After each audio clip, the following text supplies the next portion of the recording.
ഇതാണ് black pepper.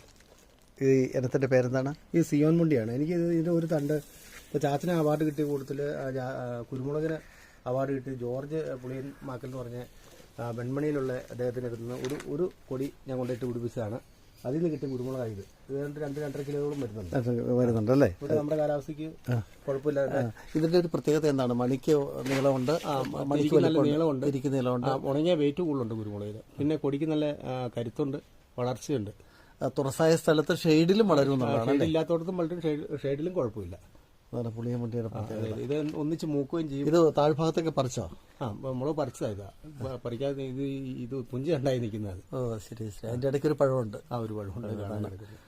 പുളിയമ്മാക്കൽ, George പുളിയമ്മാക്കൽ, മാതൃകാ കർഷകൻ, രാഷ്ട്രപതി അവാർഡ് നേടിയ ജോർജ് പുളിയമ്മാക്കൽ വികസിപ്പിച്ചെടുത്ത പുളിയൻ മുണ്ടി കുരുമുളകും ആ കുരുമുളക് പറിച്ചെടുത്ത് ഉണക്കിയതുമാണ് ഇപ്പോൾ നമ്മൾ കാണുന്നത്.